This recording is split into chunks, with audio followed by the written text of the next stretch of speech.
Hello guys welcome back to our channel. आज आमी आसो गुईमारा अंचलत इयाते माने पानी चाब आइसो। आमी गम पाइसिलो जे बारिषा होइसे इता पानीটো फुकाइसे इमान गलলৈके पानी आहिसिल आमी जाना मते। एते आपनलोके चाब पारे यारे पानीर अवस्था। याते बहुत केटा नाम घर साम घर याते डूब गइसे बहुतखिनि पानीटा फुकाले बर्तमान आज तारिखत बहुतखिनि फुकाले किन्तु মই জনাত ডিঙিলৈকে পানী আহিছিল।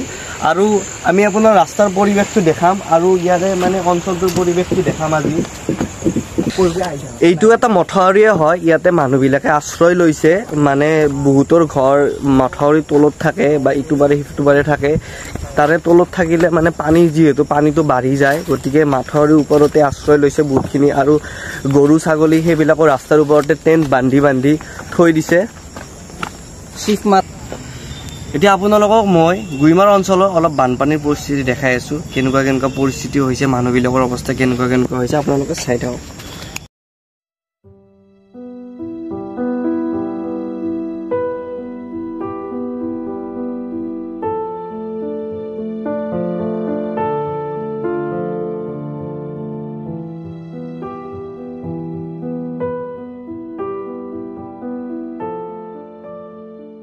আপোনালোকে এইবিলাক চাব পাৰে, এইবিলাক খৰি মানে গছ গছনি শুকান গছ এইবিলাক ভাহি আহিছে, পানীৰ লগত উঠি আহিছে।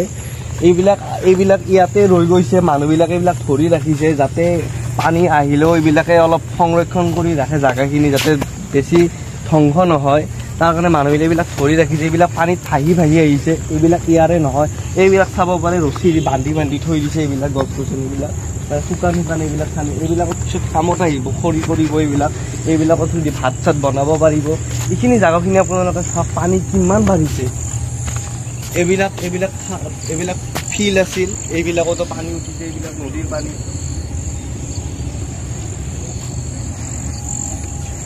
পানী বহুতখিনি শুকাইছে, এইবিলাক মাটি ভিজাই আছে, জিকাই আছে, মানে এইবিলাকৰ ইয়ালৈকে পানী আহিছে, মানে মাথাউৰিলৈকে পানী উঠিছে।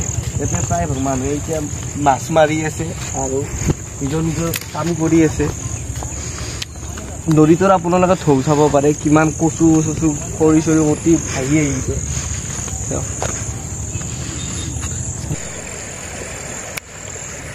ইয়াৰ দ্বাৰা আপোনালোকক মই এটা কথা ক'ব বিচাৰিছোঁ যে অসমৰ বানপানীৰ কোনো সমাধান নাই, মানে প্ৰতি বছৰে বানপানী হ'বই। আৰু ইয়াৰ ফলত বানপানী আহিব, কিছু লৈ যাব, কিছু দি যাব।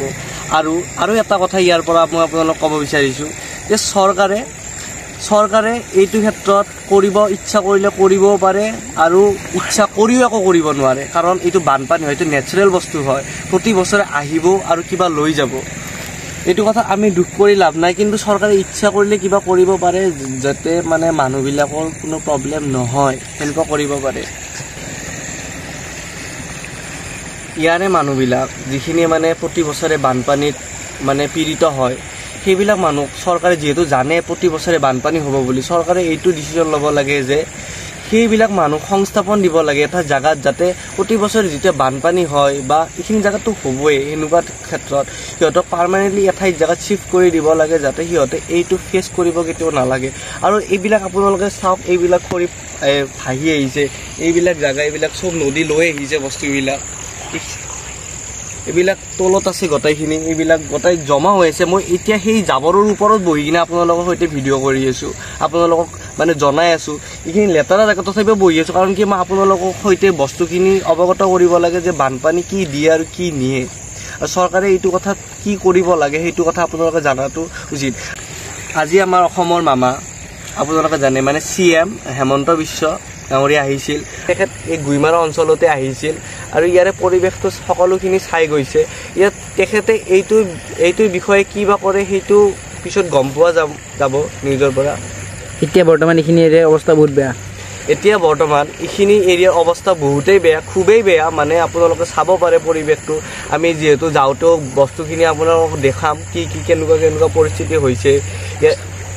খালি আপোনালোকে মানে চৰকাৰৰ ওচৰত এইটোৱে মোৰ আবেদন যে এইখিনি মানুহ যিহেতু অসমত প্ৰতি বছৰে বাৰিষা হয় আৰু প্ৰতি বছৰে এইটো সিচুৱেশ্যন ক্ৰিয়েট হয় যে মানুহবিলাকে থাকিবৰ কাৰণে নিজৰ জাগা নাপায়।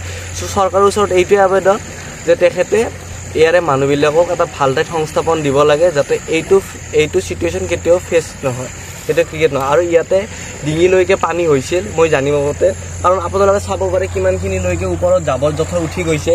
মানে পানী আজি মানে এই 2 দিনৰ ভিতৰত কমি গৈছে, কিন্তু পানী বহুতেই হৈছে, মাথোঁৰিৰ ওপৰলৈকে পানী আহিছিল।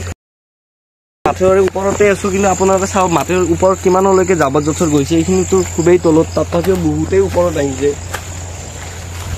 এইবিলাক জাবৰ জোঁথৰ এইবিলাক মানে পানী উটুৱাই লৈ আহিছে, এইবিলাক খৰি চৰিবিলাক।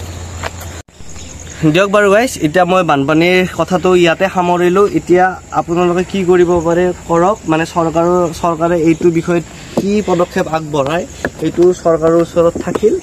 মুঠতে এইটোৱে ক'ব বিচাৰিছোঁ যে বানপানীটো প্ৰতি বছৰে আহিবই, কিন্তু ইয়াৰে বস্তুখিনি আগতীয়াকৈ কৰিব লাগে। আৰু চৰকাৰে এইটো বিষয়ত অলপ গভীৰকৈ চিন্তা কৰিব লাগে যে প্ৰতি বছৰে বাৰিষা হ'বই আৰু ইয়াৰে মানুহবিলাক ক'ত যাব। সদায় প্ৰতি বছৰে আপোনালোকে মাথোঁৰিত আহিব নোৱাৰে, কাৰণ এইকেইটাও মানুহে হয়, জীৱ জন্তুটো নহয়। জীৱ জন্তুকেইটা ৰাস্তাত থৈ কিনে মানুহবিলাকে নিজৰ পানী উঠা ঘৰতে বাস কৰি আছে বৰ্তমান, কিন্তু সেই প্ৰতি বছৰে এনেকৈ নোৱাৰে, কষ্ট হয়। যিহেতু সকলোৱে প্ৰায়ভাগ মানুহে দিন হাজিৰা কৰি খায় ইয়াৰে প্ৰায় মানুহে, কিন্তু সিহঁতে যাব নোৱাৰা অৱস্থাত এতিয়া। গতিকে এটা ভাল জেগাত সংস্থাপন দিব লাগে যাতে প্ৰতি বছৰে এইটো প্ৰব্লেম ফেচ কৰিব নালাগে, আৰু চৰকাৰৰ ওচৰতো যাতে বহুত আশীৰ্বাদ প্ৰদান কৰে ইয়াৰে মানুহবিলাকে। সেইটোৱে আপোনালোকৰ অৱগত কৰিছোঁ। ধন্যবাদ।